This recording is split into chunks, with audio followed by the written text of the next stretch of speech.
कृपया ध्यान दीजिए 69th बीपीएससी प्रीलिम्स परीक्षा के लिए करंट अफेयर की ये सीरीज चलाई जा रही है।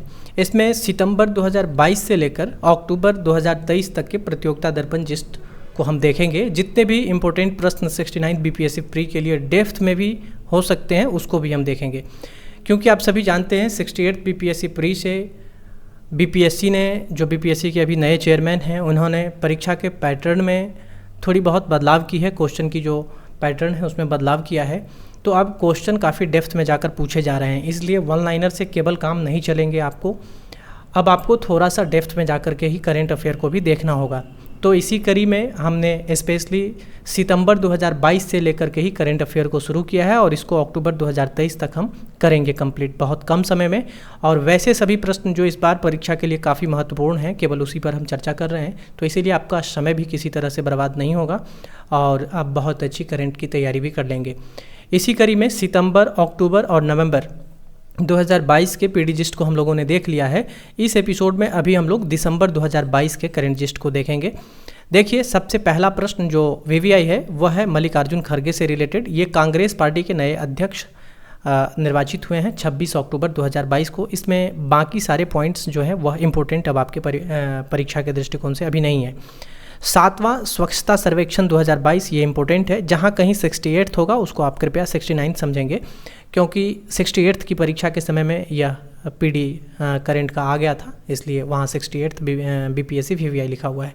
आवास एवं शहरी मामलों के मंत्रालय द्वारा 1 अक्टूबर 2022 को नई दिल्ली में इसे जारी किया गया है। ध्यान देंगे, आवास एवं शहरी मामले के जो मंत्री हैं वह हरदीप पुरी तत्कालीन थे और राष्ट्रपति के द्वारा पुरस्कारों का वितरण इसमें किया जाता है। इंदौर लगातार 6ठे वर्ष, ये वर्ष का क्रम जो है इसको भी ध्यान रखेंगे। स्वच्छ शहर घोषित किया गया है इसमें, तो ये आपको ध्यान देना है। नेक्स्ट जो इसमें इम्पोर्टेंट है वह यहाँ पर दिया गया है, आप देख सकते हैं। इसमें पहला ये ध्यान रखेंगे कि 10 लाख से अधिक जनसंख्या वाले शहर में स्वच्छतम शहर आपसे पूछा जा सकता है, तो इसमें प्रथम स्थान इंदौर का है, सेकंड सूरत का है और तीसरा स्थान नवी मुंबई का है। यदि 1 से 3 लाख में पूछा जाए तो प्रथम स्थान नई दिल्ली का है, नई दिल्ली के एनडीएमसी का है, और 1 लाख से कम में यदि प्रथम स्थान देखेंगे तो पंचगनी महाराष्ट्र का है, उसका है।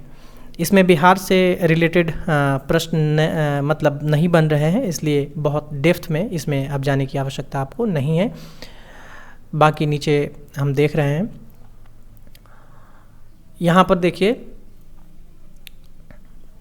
ये प्रश्न जो है आपको ध्यान रखना है।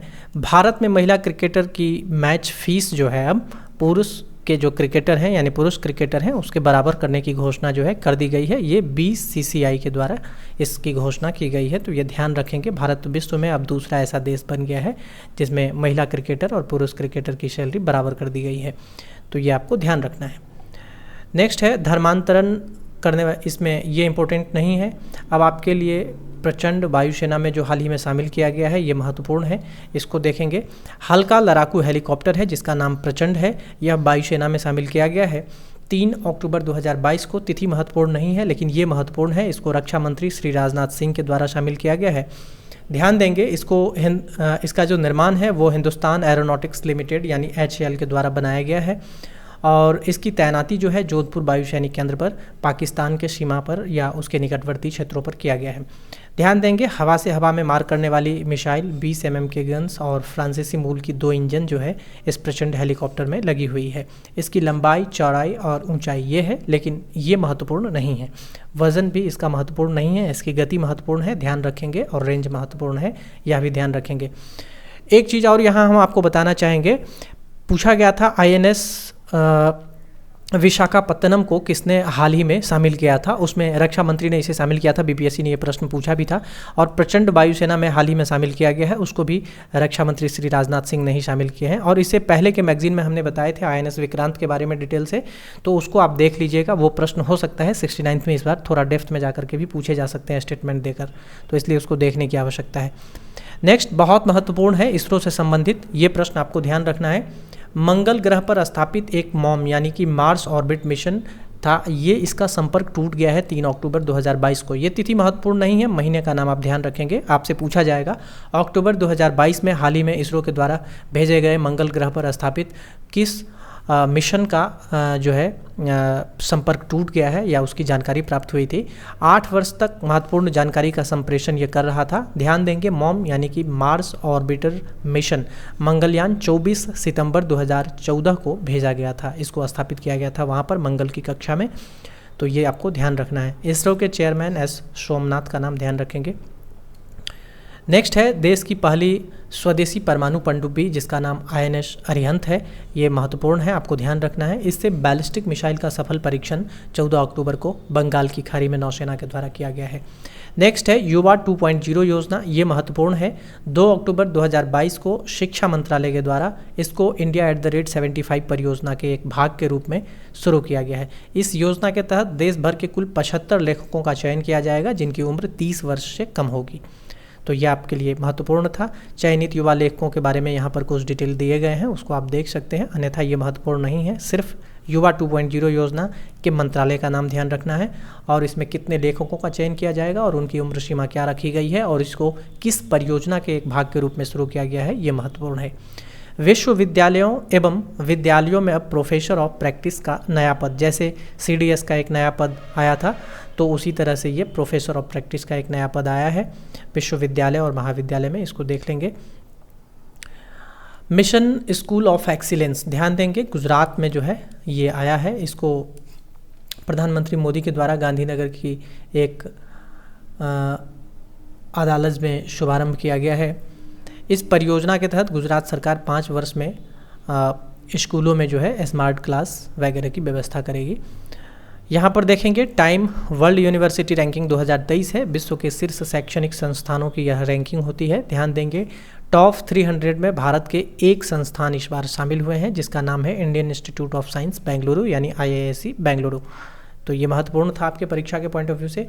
उसके बाद यहाँ पर फर्स्ट स्थान यदि देखें विश्व में इस रैंकिंग के तहत फर्स्ट स्थान पर कौन है, तो विश्व में फर्स्ट रैंकिंग जो है वह यूनिवर्सिटी ऑफ ऑक्सफोर्ड जो यूनाइटेड किंगडम में है का आया है। नेक्स्ट जो 66th BPSC PT में संभवतः यह प्रश्न आया है, ये प्रश्न बिल्कुल आया है। ब्लू फ्लैग प्रमाण पत्र से संबंधित भारत के 2 और समुद्र तटों को ब्लू फ्लैग प्रमाण पत्र, यदि मैं ठीक याद कर पा रहा हूँ तो पूछा गया था कि कितने भारतीय तटों को, समुद्री तटों को ब्लू फ्लैग प्रमाण पत्र प्राप्त किए गए हैं और 66th BPSC का ये प्रश्न था। उस समय 8 जिस समय यह प्रश्न आया था उस समय 8 थे और अब देख लेते हैं कितने हो गए हैं। अब कुल 12 समुद्री तट हो गए हैं। ध्यान देंगे लक्षद्वीप स्थित मिनिकॉय, थुंडी बीच और कदमत बीच इसमें शामिल किए गए हैं। यह प्रमाण पत्र जो है डेनमार्क के पर्यावरणोन्मुखी गैर सरकारी संगठन है फाउंडेशन फॉर एनवायरमेंटल एजुकेशन जिसका नाम FEE है, उसके द्वारा दिया जाता है। 33 मानक इसमें होते हैं, जिसको यह प्रमाण पत्र दिया जाता है उसको 33 मानकों पर खरा उतरना होता है। सभी 12 तट महत्वपूर्ण नहीं है लेकिन लास्ट में जो शामिल किए गए हैं उसको आप एक बार ध्यान देंगे और लेकिन इसको एक बार पढ़ अवश्य लेंगे क्योंकि यह मेंस के दृष्टिकोण से फिर इम्पोर्टेंट हो जाएगा परीक्षा में कोट करने के लिए। देखिए इसमें ये सारे तट हैं, देख सकते हैं आप इस तरह से, और ये लास्ट में जो 2 तट ऐड किए गए हैं उसका नाम आप ध्यान रखेंगे, ये अक्टूबर 2022 में ही शामिल किए गए हैं। गुजरात के मच्छू नदी, ध्यान देंगे, पर बना एक केबल ब्रिज था, उसी के टूटने से जो है लगभग 150 लोग पानी में डूबकर मर गए थे।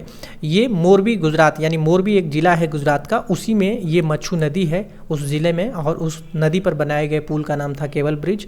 जैसे गंगा पर गांधी सेतु पुल है उसी तरह से ये केबल ब्रिज मच्छू नदी पर मोरबी डिस्ट्रिक्ट गुजरात में था जहाँ पर यह हादसा हुआ है। ये काफ़ी न्यूज़ में भी था, तो ये इसका नाम आप ध्यान रखेंगे। नेक्स्ट है अगला इसरो से संबंधित, जितने भी इसरो से संबंधित प्रश्न हैं, क्योंकि आपने देखा 68 BPSC प्री में इस बार 37 प्रश्न जो करंट अफेयर्स के पूछे गए हैं उसमें साइंस पर विशेष फोकस किया गया है और टेक्नोलॉजी पर, इसलिए आपको ध्यान रखना है।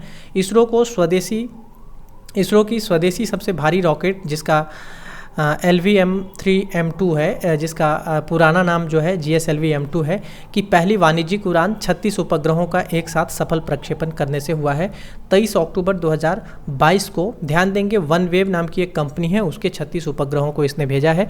सतीश धवन अंतरिक्ष केंद्र के बारे में आप जानते होंगे, यह श्रीहरिकोटा में स्थित है। 36 उपग्रह अंतरिक्ष की निचली कक्षा में स्थापित किए गए हैं इसके द्वारा।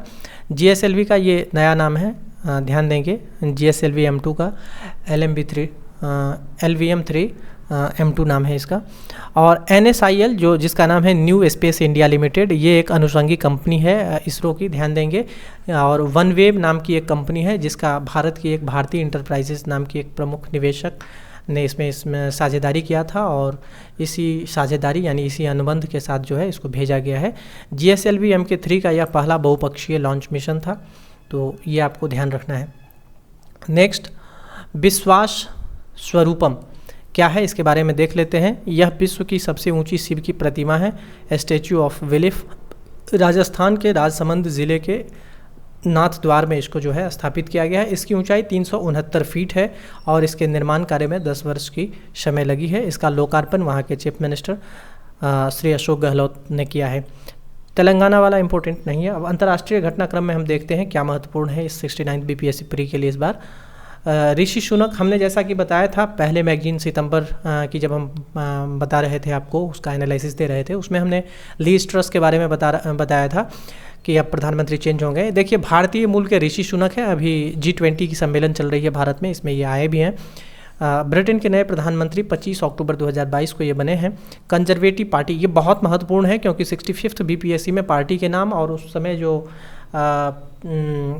चुनाव में जो वहाँ का चुनाव एक अलग ही तरीके से होता है, UK का चुनाव, तो उसमें जो लास्ट राउंड में जो 8 उम्मीदवार थे उसके बारे में पूछा गया था कि इनमें से कौन से उम्मीदवार नहीं थे। तो काफ़ी डीपली प्रश्न 65th BPSC में यहाँ से पूछे गए थे, इस बार भी देख कर जाइएगा। ऋषि सुनक निर्विरोध ही इस बार यहाँ के PM बने हैं। लीज ट्रस 45 दिन प्रधानमंत्री रही थी, महिला थी ये। 20 अक्टूबर को, ध्यान देंगे, इन्होंने त्यागपत्र दे दिया था और 25 अक्टूबर को ब्रिटेन के नए प्रधानमंत्री 5 दिन बाद ऋषि सुनक बने थे। तो ये महत्वपूर्ण था। और महाराजा चार्ल्स तृतीय ने सुनक को जो है PM पद पर नियुक्त किया था, ध्यान देंगे। और ये इंपॉर्टेंट नहीं है, हालांकि इसको एक बार आप चाहें तो देख सकते हैं। ये पंजाब से जो है इनके दादा दादी जो हैं वो कीनिया चले गए थे, ये भारतीय ही थे। अगला देखते हैं क्या महत्वपूर्ण है। स्वीडन के, देखिए इसमें कुछ नियुक्तियां हैं अंतर्राष्ट्रीय स्तर पर जो आप देख लेंगे, लेकिन हो सकता है इसमें फिर चेंजेस होते रहते हैं, तो परीक्षा के दृष्टिकोण से आगे की पीढ़ी में यदि कोई चेंजिंग हुआ होगा तो हम बताएंगे आपको। ये सब अभी देखने की आवश्यकता नहीं है। जॉर्जिया मेलोनी, ये इटली की प्राइम मिनिस्टर हैं, इटली की पहली महिला प्राइम मिनिस्टर हैं। ये अभी भारत आई हैं, ये जॉर्जिया मेलोनी काफ़ी चर्चा में है G20 शिखर सम्मेलन में। नेक्स्ट हम देखते हैं शी जिनपिंग, ये सभी जानते हैं इनके नाम को आप सभी। ये चीन के राष्ट्रपति तीसरी बार बने हैं, चीनी कम्युनिस्ट पार्टी से लगातार ये तीसरी बार वहाँ के राष्ट्रपति बने हैं। नेक्स्ट है लुइस इनासियो लूला द सिल्वा, ये ब्राज़ील के नए राष्ट्रपति बने। यहाँ ध्यान देंगे, चीन के राष्ट्रपति चीनी कम्युनिस्ट पार्टी के लगातार तीसरी बार महासचिव पुनर्निर्वाचित हुए हैं ये, और ये चीन के राष्ट्रपति हैं। ये तीसरी बार राष्ट्रपति शब्द का कोई यहाँ पर जिक्र नहीं है, हालांकि यहाँ लिखा हुआ है कि तीसरी बार चीन के राष्ट्रपति पद की शपथ लेंगे, यानी आगे ये लेंगे। ठीक है, आइए नेक्स्ट देखते हैं। बुर्किना फासो में 9 माह में दूसरी बार जो है वहाँ पर सैन्य तख्तापलट हुआ है, तो ये आप ध्यान देंगे। दूसरी बार यहाँ पर सैन्य तख्तापलट हो गया, पूछा जा सकता है। सेना का कब्जा हो गया। सैन्य कमांडर इब्राहिम त्रोड़े ने राष्ट्रपति वहाँ के हेनरी सैंडाओगो दामिवा और अन्य सदस्यों को जो है गिरफ्तार कर सत्ता पर कब्जा कर लिया है, तो ये आपको ध्यान रखना है। UNHRC, ये इंपॉर्टेंट है, ध्यान देंगे। श्रीलंका के विरुद्ध एक प्रस्ताव अमेरिका ने लाया हुआ था, भारत ने इस पर मतदान नहीं किया, यानी भारत अनुपस्थित हो गया, क्योंकि आप सभी जानते हैं श्रीलंका में जो वहाँ पर जो गतिविधि चल रही है अभी, एक क्या नाम, एक सेकेंड,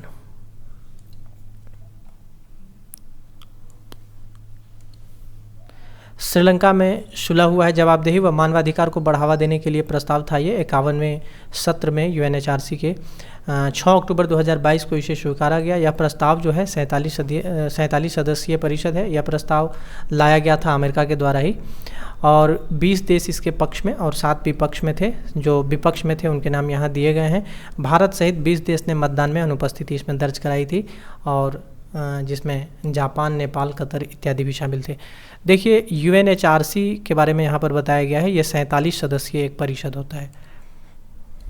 नेक्स्ट देखते हैं, चीन के विरुद्ध भी कुछ प्रस्ताव आए थे UNHRC में, ध्यान दीजिएगा। चीन के विरुद्ध लाए गए प्रस्ताव पर भारत ने भी इसमें भी अनुपस्थिति दर्ज कराई थी। अमेरिका द्वारा लाया गया था ये प्रस्ताव, इसको अस्वीकृत कर दिया गया। ठीक है, तो ये देख लीजिएगा। उइगर मुसलमान को चीन में जो सिंजियांग क्षेत्र है चीन का, उसमें शिविर में हिरासत में रखने के मुद्दे पर ये प्रस्ताव लाए गए थे। भारत व यूक्रेन सहित 11 देशों ने अनुपस्थित होकर प्रस्ताव पारित नहीं होने दिया था। 47 सदस्यीय परिषद, जिसकी हम ऊपर चर्चा कर चुके हैं। यूक्रेन के 4 क्षेत्र जिसके में शामिल है लुहांस्क, दोनेत्स्क, खेरसान और जपोरिजिया। इस पर जो है रूस ने कब्जा कर लिया है, जिसकी घोषणा 30 सितंबर 2022 को रूस ने की है, तो ये ध्यान रखिएगा। यूक्रेन अब जो है नाटो की सदस्यता लेगा, ठीक है। उसके लिए इसने आवेदन किया है। यूक्रेन के राष्ट्रपति का नाम पूछा जा सकता है, व्लादिमीर ज़ेलेंस्की हैं, ध्यान रखिएगा। और नाटो का फुल फॉर्म होता है नॉर्थ अटलांटिक ट्रीटी ऑर्गेनाइजेशन, और इसका मुख्यालय ब्रुसेल्स बेल्जियम में है। नाटो के महासचिव का नाम पूछा गया था बीपीएससी में, जेंस स्टोल्टेनबर्ग हैं, तो ये ध्यान रखिएगा। और यदि कोई चेंजेस होता भी है तो उसको भी ध्यान रखने का प्रयास कीजिएगा। उसके बाद जो इम्पोर्टेंट है आपके लिए वह है ग्लोबल हंगर इंडेक्स। ऊपर इम्पोर्टेंट नहीं था पाकिस्तान वाला क्योंकि उसको FATF की ग्रे सूची से बाहर कर दिया गया है। ग्लोबल हंगर इंडेक्स 2022 ये महत्वपूर्ण है। भारत का 107वां रैंक प्राप्त हुआ है। ध्यान देंगे 121 देशों में, यानी अंतिम 121 यमन है और भारत का 107वां रैंक प्राप्त हुआ है टोटल 121 देशों में। आप समझ सकते हैं भारत जो है सीरियस श्रेणी में आता है भूख की। 29.1 मान है। यह रिपोर्ट 2 NGO, एक तो है वेल्थ हंगर हेल्प जो जर्मनी की है और दूसरा है कंसर्न्ड वर्ल्ड वाइड, ये आयरलैंड की है, इसके द्वारा ये जारी किया जाता है संयुक्त रूप से। भारत 121 जिसमें अभी हमने बताया 107वां स्थान है, जिसको केंद्र सरकार ने त्रुटिपूर्ण बताया है, यानी भारत की सरकार ने इसका विरोध किया है। इस रिपोर्ट का 17 देशों को संयुक्त रूप से इसमें प्रथम स्थान प्रदान किए गए। उसके बाद लिविंग प्लैनेट रिपोर्ट 2022 जो 5 अक्टूबर 2022 को जारी किए गए हैं। 1970 से 2018 की अवधि में पृथ्वी पर जीव जंतुओं की संख्या में 69% की गिरावट दर्ज की गई है इस रिपोर्ट के मुताबिक, तो ये ध्यान रखना है। और WWF यानी world wide fund for nature तथा जियोलॉजिकल सोसाइटी ऑफ लंदन के द्वारा ये जो है रिपोर्ट प्रकाशित की गई है, तो इसको ध्यान रखिएगा। आगे बढ़ते हैं, इसमें बाकी डाटा इंपॉर्टेंट नहीं है आपके लिए। अब आर्थिक वाणिज्यिक परिदृश्य में हम आते हैं। ध्यान दीजिएगा, आर्थिक वाणिज्यिक परिदृश्य जब हम 1 अप्रैल से आर्थिक वाणिज्यिक परिदृश्य जो है 1 अप्रैल से यानी 1 अप्रैल 2023 से जो डाटा होगा आर्थिक वाणिज्यिक परिदृश्य का, ये वाला इस तरह का जो डाटा है वो इम्पोर्टेंट होगा, तो अभी इसमें देखने की आवश्यकता नहीं है परीक्षा के पॉइंट ऑफ व्यू से। इसको हम आगे बढ़ाते हैं। ये सब अब इम्पोर्टेंट नहीं है, ये ध्यान रखिएगा। ग्रामीण विद्युतीकरण निगम को महारत्न का दर्जा दिया गया है। सितंबर 2022 में महारत्न की संख्या 12 हो गई है, इससे अपडेट रहना है आपको। और नवरत्न, चूंकि यह नवरत्न से ही महारत्न बना है, तो नवरत्न की संख्या में 1 की कमी आकर पहले 13 था, अब 12 हो गई है। चीनी के निर्यात से संबंधित एक तथ्य ध्यान रखिएगा, ये इंपॉर्टेंट है, यहाँ से प्रश्न बीपीएससी पूछती भी है। चीनी के निर्यात पर प्रतिबंध की अवधि 31 अक्टूबर 2023 तक। ध्यान दीजिएगा, आपका परीक्षा सितंबर 2023 में है, 31 अक्टूबर 2023 तक इस पर जो है प्रतिबंध लगाए गए हैं, तो पूछा जा सकता है आपसे यह प्रश्न। यह भी ध्यान रखिएगा, यहाँ पर जो इंपॉर्टेंट नोट्स लिखा गया है, देखिए भारत चीन उत्पादन में जो है, भारत चीनी के उत्पादन में जो है, भारत में महाराष्ट्र प्रथम स्थान पर है, यूपी दूसरे और कर्नाटक तीसरे, जबकि चीनी का कटोरा किसे कहा जाता है, यूपी को कहा जाता है। तो ये देखिए कितना अच्छा नोट यहाँ लिखा गया है, ये आपके परीक्षा के लिए बहुत महत्वपूर्ण है, ये पूछा भी गया है प्रश्न, तो ये भी ध्यान रखिएगा। चीनी उत्पादन में यदि विश्व में देखें तो ब्राज़ील के बाद भारत का दूसरा स्थान है, तो यानी प्रथम स्थान पर देखें तो ब्राज़ील ही है। बाकी ये डाटा आप एक बार पढ़ सकते हैं इसको चाहें तो, लेकिन अभी परीक्षा के पॉइंट ऑफ व्यू से ये इंपॉर्टेंट नहीं है। उसके बाद पीएम किसान, ये पूछा गया है 67वीं बीपीएससी में प्रश्न पूछा गया था। पीएम किसान सम्मान निधि योजना कब प्रारंभ किया गया था, ये पूछा गया था प्रश्न, 67वीं बीपीएससी का ये प्रश्न है। देखिए 12वीं किस्त इसकी जारी 17 अक्टूबर 2022 को की गई है। ये अभी किस्त अभी ध्यान नहीं रखिएगा, अभी जो अभी वाला हाल वाला है वो हम आगे के पीडी में आपको बताएंगे, इस पर चर्चा करेंगे। ध्यान रखिएगा, इसमें 6000 प्रतिवर्ष दिए जाते हैं और प्रत्येक 4 महीने पर 2000 का किस्त यानी 3 बार जो है दिया जाता है, तो ये ध्यान रखिएगा। इस योजना के पात्र वे किसान जिनके नाम कृषि भूमि है, कृषि भूमि नहीं है, कृषि भूमि जिसके पास है वही इस योजना के हकदार हैं। इस योजना के पात्र वैसे लोग नहीं हैं जिसके बारे में यहाँ बताया गया है, जो संस्थागत भूमिधारक हों, पेंशन पाने वाले किसान या सरकारी कर्मचारी हों, डॉक्टर, वकील, इंजीनियर या फिर CA जो पंजीकृत हैं, चार्टर्ड अकाउंटेंट, संवैधानिक पद के पूर्व या वर्तमान धारक जैसे मंत्री इत्यादि हो गए, कृषि के अतिरिक्त किसी अन्य कार्य हेतु भूमि का उपयोग करने वाले कृषि स्वामी, ये सब इस योजना के हकदार नहीं है। तो ये ध्यान रखिएगा। प्रधानमंत्री किसान सम्मान निधि योजना से प्रश्न पूछे जा चुके हैं, 67वीं में हमने बता दिया। अब देखिए, भारत में 5G सेवा का शुभारंभ हुआ है। ये शुभारंभ 10 अक्टूबर 2022 को हुआ है। इसकी औपचारिक लॉन्चिंग प्रधानमंत्री मोदी ने दिल्ली के प्रगति मैदान से किया था। भारती एयरटेल, जिसके चेयरमैन हैं सुनील भारती मित्तल, ने 8 शहर में उसी दिन उपलब्ध जो है 5G सेवा करवाए हैं। सभी 8 शहर के नाम इस प्रकार हैं, आप देख लीजिएगा। इसमें बिहार के यदि कोई शहर शामिल हैं तो देख लीजिए, दिल्ली है, मुंबई है, चेन्नई, बेंगलुरु, हैदराबाद, सिलीगुड़ी, नागपुर और बनारस है। इसमें बिहार से शामिल नहीं है, पटना वगैरह, तो ये आपको ध्यान रखने की आवश्यकता नहीं है। 5G नेटवर्क जो है 30 गुना अधिक गति इंटरनेट सेवा देता है। अब आप समझ ही रहे होंगे 5G अगर यूज़ कर रहे होंगे तो कितना देता है। भारत का विदेशी मुद्रा कोष, यहाँ से प्रश्न आए हैं, 65th में भी आए हैं और 66th में भी आए हैं। 67th में नहीं आए हैं, 68th में नहीं आए हैं, 69th में आने की संभावना है। इसको हम अपडेट करेंगे आपको नए वित्तीय वर्ष से, तो इसलिए अभी इस डाटा को आप नहीं देखें, हम आगे इसको बताएंगे। यहाँ से प्रश्न आएंगे इस बार। आगे देखते हैं सेंट्रल डिजिटल करेंसी, ये इंपॉर्टेंट है, ये परीक्षा के पॉइंट ऑफ व्यू से इंपॉर्टेंट है। Central bank digital currency CBDC pilot project 1 नवंबर 2022 से शुरू किया गया है। यह डिजिटल रुपी है जिसकी शुरुआत की गई है। 2022-23 के केंद्रीय बजट में श्रीमती निर्मला सीतारमन ने इसकी चर्चा की थी। प्रारंभ में केवल सरकारी प्रतिभूतियों के थोक लेन देन हेतु उपयोग की इजाज़त इसको मिली है। होलसेल सेगमेंट पायलट प्रोजेक्ट में 9 बैंक का चयन किया गया है। सभी 9 बैंक के नाम यहाँ दिए गए हैं, लेकिन बैंक आपके लिए महत्वपूर्ण नहीं है, इसलिए याद करने की आवश्यकता नहीं है। आइए इसके आगे देखते हैं नोबेल प्राइज़ से संबंधित प्रश्न, ये इम्पोर्टेंट है। देखिए इसमें कितना अच्छा डिटेल से नोबेल प्राइज़ को समझाया गया है। आप लोग भी इस तरह से नोट फॉर्मेट करने का, बनाने का तरीका निकालिए, इसको आप बहुत अच्छे से बनाइए। देखिए नोबेल पुरस्कार 2022 से संबंधित बहुत अच्छे तथ्य यहाँ दिए गए हैं। 6 क्षेत्र में 1901 से और 1901 से 5 क्षेत्र में और 1969 में अर्थशास्त्र, यानी कुल 6 क्षेत्रों में। देखिए कितना अच्छा लिखा गया है। उसके बाद पुरस्कार राशि यहाँ देखिए नोबेल में कितने दिए जाते हैं, 10 मिलियन स्वीडिश क्रोनर दिए जाते हैं, 8.81 लाख अमेरिकी डॉलर। रुपया में देखें तो लगभग 7.25 करोड़ रुपया होता है। एक विजेता को इतने रुपये दिए जाते हैं। विजेता के चयनकर्ता का नाम यहाँ भौतिकी, रसायन, अर्थशास्त्र, साहित्य, चिकित्सा और शांति के लिए अलग से दिखाए गए हैं। देखिए कितना अच्छा बनाया गया है, ये नोट्स देख सकते हैं आप। ये जो है भौतिकी, रसायन और अर्थशास्त्र रॉयल स्वीडिश एकेडमी स्टॉकहोम देती है, जबकि मतलब चयन करती है विजेताओं को।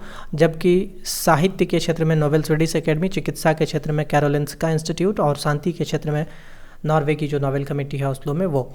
यहाँ पर देखिए शांति के लिए वितरण 10 दिसंबर को होता है ओस्लो में, और यहाँ पर दिया गया है स्टॉकहोम में वितरण जो है इसका होता है प्राइज़ का, और केवल शांति के लिए ओस्लो में होता है। तो बहुत अच्छा समझाया गया है। अब देखिए सभी नोबेल प्राइज़ विनर के नाम यहाँ पर दिए गए हैं। जो इम्पोर्टेंट है उसमें यहाँ पर हाईलाइट कर दिया गया है। देखिए पहला चिकित्सा विज्ञान के क्षेत्र में स्वेंते पावो को दिया गया है, ये स्वीडन के हैं। क्यों दिया गया है देख लीजिए। साहित्य के क्षेत्र में एनी एर्नाक्स को दिया गया है, यहाँ पर ये फ्रांस से हैं। और शांति के क्षेत्र में 3 संगठन को इस बार दिया गया है। थोड़ा हम आगे करके दिखाते हैं। देखिए पहला है एलेस ब्यालियात्स्की, रूसी मानवाधिकार संगठन मेमोरियल, और यूक्रेन का लोकतंत्रवादी संगठन जिसका नाम है सेंटर फॉर सिविल लिबर्टीज़, इसको दिया गया है। मानवाधिकार, लोकतंत्र, पड़ोसी देश बेलारूस, यूक्रेन व रूस में शांतिपूर्ण अस्तित्व के पैरोकारों को सम्मानित करने हेतु जो है ये मिला है। भारत से संबंधित नोबेल पुरस्कार 1901 से प्रारंभ हुआ था, उससे संबंधित कुछ तथ्य दिए गए हैं। 10 पुरस्कार भारत ने अब तक पाए हैं, जिसमें 5 भारतीय हैं और 5 भारतीय मूल के हैं, जो पहले कभी भारतीय हुआ करते थे। 5 भारतीय नोबेल पुरस्कार विजेता कौन कौन है देख लीजिए। यहाँ कितना अच्छा ये नोट है, आप देख सकते हैं। 5 भारतीय नोबेल पुरस्कार विजेता में पहले हैं रविन्द्रनाथ टैगोर, जिसको 1913 में साहित्य के क्षेत्र में दिया गया था। इससे आपका जीएस भी तैयार हो जाएगा। दूसरे हैं सीवी रमन, जिसको 1930 में भौतिकी के क्षेत्र में मिला था। तीसरी हैं मदर टेरेसा, जिसको 1979 में शांति के क्षेत्र में मिला था। और अगला है अमर्त्य सेन, जिनको 1998 में अर्थशास्त्र के क्षेत्र में, और उसके बाद जो लेटेस्ट हैं 2014 के, जिनको शांति के क्षेत्र में दिया गया है। और पाकिस्तान की एक लड़की थी शायद मलाला यूसुफजई, क्या नाम था उसका, उसके साथ शायद इनको दिया गया था, कैलाश सत्यार्थी को। ये भी भारतीय हैं। तो सभी 5 भारतीयों के नाम इस प्रकार हैं, और जो भारतीय मूल के विजेता हैं उनके नाम हैं हरगोविंद खुराना, एस चंद्रशेखर, वी.एस. नायपाल, वेंकटरमन रामकृष्णन और अभिजीत बनर्जी। ये देख लीजिएगा ये इनको क्या क्या और कहाँ कहाँ के रहने वाले हैं और क्या क्या मिला है। अब हम अंतिम चरण में पहुंच चुके हैं प्रतियोगिता दर्पण दिसंबर 2022 के नवीनतम में। CBDC का मतलब होता है सेंट्रल बैंक डिजिटल करेंसी। यह डिजिटल करेंसी है जिसका शुभारंभ RBI reserve bank of India ने 1 नवंबर 2022 से किया है। तो ये भी ध्यान रखिएगा, इसमें पूछा जा सकता है कि इसको वित्त मंत्रालय ने शुरू किया है, भारत सरकार ने शुरू किया है, या फिर RBI ने किया है, या और कुछ दे सकता है ऑप्शन में। तो इस तरह से आपको ध्यान रखना है। इसको 1 नवंबर 2022 से रिजर्व बैंक ऑफ इंडिया ने शुरू किया है। यह थोक लेन देन हेतु है। 2022-23 के केंद्रीय बजट में वित्त मंत्री ने डिजिटल करेंसी यानी ई-रूपी की घोषणा की हुई थी, और इसका विनिमय नगद मुद्रा में किया जा सकेगा। अगली नियुक्तियां हैं। नियुक्ति से संबंधित अभी आपको नहीं पढ़ना है, हालांकि DY चंद्रचूड़ देश के अभी 50वें मुख्य न्यायाधीश हैं। 9 नवंबर 2022 से 10 नवंबर 2024 तक ये रहेंगे। इनका पूरा नाम है धनंजय यशवंत चंद्रचूड़। तो बस इसमें इतना ही ध्यान रखिएगा नियुक्ति में। बाकी अब नीचे इंपॉर्टेंट नहीं है, हम इसको छोड़ रहे हैं अभी। निधन भी इम्पोर्टेंट नहीं है, ये सब मात्र 6 महीने का ही नियुक्ति और निधन आपसे पूछा जाएगा, इसलिए जो इम्पोर्टेंट नहीं है हम उस पर आपका समय बर्बाद नहीं करना चाहेंगे। पुरस्कार राइट लाइवलीहुड यहाँ महत्वपूर्ण है, इसको देख लीजिएगा, ये महत्वपूर्ण पुरस्कार है। राइट लाइवलीहुड पुरस्कार, राइट लाइवलीहुड पुरस्कार देख लीजिएगा, ये महत्वपूर्ण है। 30 नवंबर 2022 को स्टॉकहोम में ये वितरित होना था। इसमें ये इम्पोर्टेंट है, सेंटर फॉर सिविल लिबर्टीज। अभी हमने बताया आपको, ये इम्पोर्टेंट इसलिए है क्योंकि इसको इस बार नोबेल पुरस्कार भी मिला है शांति के क्षेत्र का, अलग 2 और अन्य संस्थाओं के साथ इसको। तो सेंटर फॉर सिविल लिबर्टी जो यूक्रेन का है, इसको मिला हुआ है इस बार राइट लाइवलीहुड पुरस्कार भी। आपसे पूछा जा सकता है कि हाल ही में राइट लाइवलीहुड पुरस्कार विजेता किस संगठन को नोबेल शांति पुरस्कार से सम्मानित करने की घोषणा की गई है, इस तरह से भी आ सकता है प्रश्न, तो देख लीजिएगा। अगला है बुकर पुरस्कार 2022 सेहान करुणा तिलका को, ये श्रीलंका से हैं। इनके उपन्यास द 7 मून्स के लिए इनको दिया गया है। अंतर्राष्ट्रीय हॉकी महासंघ के स्टार पुरस्कार 2021-22 सर्वश्रेष्ठ पुरुष खिलाड़ी इसमें हरमनप्रीत सिंह हैं, भारत से हैं, और महिला खिलाड़ी फेलिस एल्बर्ट्स हैं, ये नीदरलैंड से हैं। फुटबॉल का ये 2 पुरस्कार महत्वपूर्ण है, देख लीजिएगा। फुटबॉल का बैलन डी ओर पुरस्कार 2022 और फुटबॉल का बैलन डी ओर फेमिनिन पुरस्कार 2022। इसमें एलेक्सिया पुटेलास जो स्पेन की हैं, और इसमें करीम बेंजेमा जो फ्रांस से हैं, रियल मैड्रिड के लिए इन्होंने पहली बार, तो ये देख लीजिएगा। नेक्स्ट है ये महत्वपूर्ण है, 81वां इंडियन रोड कांग्रेस अधिवेशन, ये 8 से 11 अक्टूबर 2022 को लखनऊ में संपन्न हुआ है। इसका उद्घाटन श्री नितिन गडकरी और वहाँ के जो चीफ मिनिस्टर हैं आदित्यनाथ, उन्होंने किया है। अब जो महत्वपूर्ण है वह है 12वां विश्व हिंदी सम्मेलन 15 से 17 फरवरी 2023 को फिजी में ये आयोजित होना है। ये हो गया है, हम इसके बारे में आगे के अप्रैल के प्रतियोगिता दर्पण में आपको डिटेल से बताएंगे। भारतीय शिष्टमंडल का नेतृत्व इसमें विदेश मंत्री श्री एस जयशंकर के द्वारा किया जाना था। उसके बाद कुछ पुस्तकें हैं, इसको देख लीजिएगा। द 7 मून्स के लिए सोहान करुणा तिलका को, जो श्रीलंका से हैं, इनको मिला है, ये बुकर प्राइज़ भी विजेता हैं, तो देख लीजिएगा। उसके बाद कुछ महत्वपूर्ण यहाँ पर डेट्स हैं जो आप देख सकते हैं। इसमें 2 अक्टूबर महात्मा गांधी की 153वीं और शास्त्री जी की यानी लाल बहादुर शास्त्री जी की 118वीं जयंती से संबंधित है, जबकि 11 अक्टूबर JP नारायण जो बिहार से संबंधित है उनकी जयंती है, तो ये देख लीजिएगा। उसके बाद महत्वपूर्ण ईयान तूफान है, ये देख लीजिएगा, ईयान वाला, ये इम्पोर्टेंट है। ये पूछा जा सकता है कि कहाँ पर आया था, तो ये अमेरिका के फ्लोरिडा के तटीय क्षेत्रों में भारी तबाही मचाया था। उसके बाद IMT ट्राइलेट, ये क्या है? I से इंडिया, M से मोजाम्बिक और T से तंजानिया। भारत मोजाम्बिक तंजानिया का एक संयुक्त नौसैनिक अभ्यास है। ये प्रश्न इस तरह के 64th BPSC में आए हैं, इसलिए एक बार देख लीजिएगा। डायरेक्ट इसमें पूछा जाता है कि ये किस किस देशों का संयुक्त सैन्य अभ्यास है। सिम्बैक्स है, देख लीजिए, 29वां सिम्बैक्स जो है ये भारत व सिंगापुर के बीच में द्विपक्षीय नौसैनिक अभ्यास है, ठीक है। उसके बाद इब्सामार 7 है, ये भारत, ब्राज़ील और दक्षिण अफ्रीका का संयुक्त नौसैनिक अभ्यास है, ये भी ध्यान रखिएगा। और किस किस देश का है ये भी ध्यान रखिएगा। खेलकूद में सबसे महत्वपूर्ण है 36वां राष्ट्रीय खेल जो इस बार आने की पूरी संभावना है आपके इस परीक्षा में। ध्यान दीजिएगा, गुजरात में ये आयोजित 29 सितंबर से 12 अक्टूबर 2022 के बीच। इसका उद्घाटन प्रधानमंत्री नरेंद्र मोदी ने अहमदाबाद में नरेंद्र मोदी स्टेडियम में किया है 29 सितंबर को। गुजरात के 6 शहर यानी अहमदाबाद, गांधीनगर, सूरत, बड़ोदरा, राजकोट, भावनगर और में ये जो है आयोजित किया जाना है। ध्यान देंगे 2015 में ये इससे पहले हुआ था। 7 वर्ष के अंतराल पर इसका आयोजन इस बार हो रहा है। शामिल खेल 36, शुभंकर इसमें सावज जो एशियाई शेर का प्रतिरूप है। खेल गीत जुड़ेगा इंडिया, ये देख लीजिएगा। और विजेता टीम में जो है राजा भलिंदर सिंह ट्रॉफी सेना को दी गई है इस बार विजेता के लिए, और उपराष्ट्रपति श्री जगदीप धनखड़ के द्वारा ये दी गई है। सर्वश्रेष्ठ राज्य इसमें महाराष्ट्र है। सर्वश्रेष्ठ पुरुष खिलाड़ी जो हैं साजन प्रकाश हैं जो केरल से हैं, तो ये देख लीजिएगा। उसके बाद बिहार से संबंधित एक तथ्य है जो यहाँ पर दिया गया है, ये देख लीजिएगा। बिहार का पदक तालिका में 31वां स्थान रहा है। 2 कांस्य पदक बिहार ने जीते हैं। इसमें बिहार दल के chief the mission Pradeep Kumar थे। आगामी 37वां राष्ट्रीय खेल जो है वह गोवा में प्रस्तावित है। लंदन मैराथन, देखिए यहाँ से प्रश्न पूछे गए थे 6th BPSC PT में। लंदन मैराथन ही डायरेक्ट पूछ लिया गया था कि इसमें पुरुष विजेता कौन थे। तो देखिए यहाँ पर पुरुष और महिला विजेता दोनों के नाम आपको ध्यान रखने हैं। आमोस की प्रूटो हैं और येलेम कैसा नाम रहता है इसमें, येलेम जर्फ येहुआला, ये इथोपिया की हैं। ये इसमें विजेता रहती हैं। पढ़ने में भी नहीं बनता है, ऐसा नाम रहता है।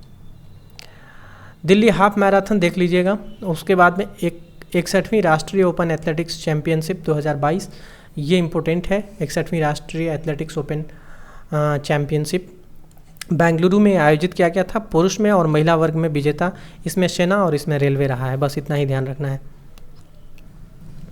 आगे देखते हैं 8वीं विश्व चैंपियनशिप 2022, ये मलेशिया में हुआ है आयोजित।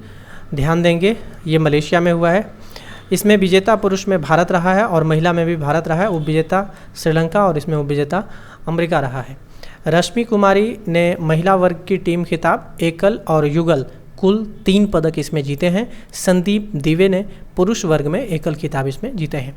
हरमनप्रीत कौर से रिलेटेड एक जानकारी है क्रिकेट से, देखिए ICC का प्लेयर ऑफ द मंथ सितंबर में जो है इनको घोषित किया गया है। पुरस्कार जीतने वाली भारत की पहली महिला क्रिकेटर ये हैं हरमनप्रीत कौर, तो ये ध्यान रखिएगा, ये इंपॉर्टेंट है। ऋषभ पंत को जनवरी 2021 में पुरुष क्रिकेटर में यह सम्मान दिया गया था। ऐसे यह पहले क्रिकेटर पुरुष थे। नेक्स्ट है T20 महिलाओं का 8वां एशिया कप क्रिकेट टूर्नामेंट, यह भी बहुत महत्वपूर्ण है, ध्यान दीजिएगा। 1 से 15 अक्टूबर 2022 को सिलहट बांग्लादेश में हुआ है। इसमें भारत 7वीं बार विजेता रहा है। देखिए कितना महत्वपूर्ण है। और इसमें उपविजेता श्रीलंका रहा है, 8 विकेट से इसको हराया गया था। भारतीय टीम की कप्तानी इस समय हरमनप्रीत कौर कर रही थी। और UAE यानी यूनाइटेड अरब अमीरात पहली बार ही एशिया कप में इस बार शामिल हुआ था। ठीक है, तो ये ध्यान रखिएगा। अब है ईरानी कप 2019-20, 1 से 5 अक्टूबर 2022 को राजकोट में आयोजित। इसमें विजेता जो है शेष भारत रहा है 29वीं बार और उपविजेता सौराष्ट्र रहा है। रोजर बिन्नी, देखिए भारतीय क्रिकेट कंट्रोल बोर्ड BCCI के नए अध्यक्ष, इन्होंने सौरभ गांगुली का स्थान लिया है। यहाँ से भी प्रश्न पूछे गए हैं। 67th का जो एग्ज़ाम कैंसिल हो गया था वहाँ पूछा गया था BCCI के बारे में। जैसा BCCI के लगातार दूसरे कार्यकाल हेतु सचिव चुने गए हैं। रोहित शर्मा T20 अंतर्राष्ट्रीय क्रिकेट मैच में 0 पर आउट होकर बनाया रिकॉर्ड। कैसा रिकॉर्ड बनाया देख लीजिए। 0 पर आउट होने के बाद भी जो है इन्होंने रिकॉर्ड बनाया है। T20 कप्तान भारत रहे हैं रोहित शर्मा। भारत दक्षिण अफ्रीका T20 श्रृंखला इंदौर में सर्वाधिक 10वीं बार 0 पर आउट होने वाले पहले भारतीय खिलाड़ी का रिकॉर्ड इन्होंने बनाया है। चलिए, विश्व बिलियर्ड्स चैंपियनशिप 2022 ये कुआलालंपुर मलेशिया में संपन्न हुआ है। इसमें विजेता पंकज आडवाणी और उपविजेता सौरभ कोठारी रहे हैं, भारत से ही हैं। उसके बाद विश्व टेबल टेनिस चैंपियनशिप 2022 के विजेता चीन रहा है। पुरुष और महिला दोनों वर्ग में इस बार चीन ही रहा है। अगला देखते हैं जापान ओपन टेनिस का, ये इम्पोर्टेंट नहीं है। 7वां महिला विश्व कप अंडर 17 2022, ये देखिए ये इम्पोर्टेंट है आपके लिए। भारत में आयोजित हुआ है 3 शहर में, भुवनेश्वर, मुर्मुगांव और नवी मुंबई में। इसमें विजेता स्पेन रहा है और उपविजेता इसमें कोलंबिया रहा है। तो ये देख लीजिएगा। 22वां पुरुषों का फीफा विश्व कप 2022, ये फीफा विश्व कप से भी बीपीएससी प्रश्न पूछ चुका है कतर में। ये प्रश्न आया था, आपको मैं बता दूं, 60 से 62 बीपीएससी के करंट अफेयर में भी ये प्रश्न आ चुका था। पूछा गया था कि 2022 में विश्व फीफा कप का आयोजन कहाँ होना है, ये कतर में। ये 60-62 2017 के फरवरी का क्वेश्चन है, ठीक है। तो ये प्रश्न देखिए कितने साल बाद अब पूछे गए हैं, तो इसलिए ये सब ध्यान रखना है आपको। आगामी 23वां जो है 2026 में विश्व कप अमेरिका, मैक्सिको, कनाडा की मेज़बानी में 48 टीम इसमें शामिल होंगी, का होना है। 9वां महिलाओं का फीफा विश्व कप जो है 2023 में ऑस्ट्रेलिया व न्यूजीलैंड में 20 जुलाई से 20 अगस्त के बीच होना है। तो ये इस तरह से आप देख रहे हैं कितने महत्वपूर्ण प्रश्न इसमें बन सकते हैं। उसके बाद फ्रेंच ओपन 2022 है, पेरिस में आयोजित हुआ है, बैडमिंटन का है, ठीक है। इसमें विजेता में देखें तो पुरुष में विक्टर एक्सेल्सन है और महिला में हे बिंग जियाओ हैं। उसके बाद जो आपके लिए महत्वपूर्ण प्रश्न इसमें बन सकता है वह है राष्ट्रमंडल खेल से संबंधित। ये दोनों इम्पोर्टेंट नहीं है, फार्मूला 1 रेस इम्पोर्टेंट नहीं है। 22वां राष्ट्रमंडल खेल 2022 जुलाई से अगस्त 2022 में बर्मिंघम इंग्लैंड में भारत ने 6-1-5 यानी 6 स्वर्ण, 1 रजत और 5 कांस्य, कुल 12 पदक कुश्ती में जीते हैं। ये महत्वपूर्ण था। आगामी 23वां राष्ट्रमंडल खेल 2026 में होगा, ये भी ध्यान रखिएगा, विक्टोरिया में होगा। कुश्ती खेल से बाहर जो है हो जाएगा इसमें। तो ये यहीं पर जो है इसका संभवतः द एंड हो गया है, देख लेते हैं, ठीक है। ये यहीं पर आपका समाप्त हो गया करेंट अफेयर दिसंबर 2022 का। अब हम अगला एपिसोड जो है वह जनवरी 2023 का देखेंगे और उसमें 69 बीपीएससी के लिए जितने महत्वपूर्ण प्रश्न बन सकते हैं उसको देखेंगे। तो यहाँ तक बने रहने के लिए बहुत बहुत धन्यवाद।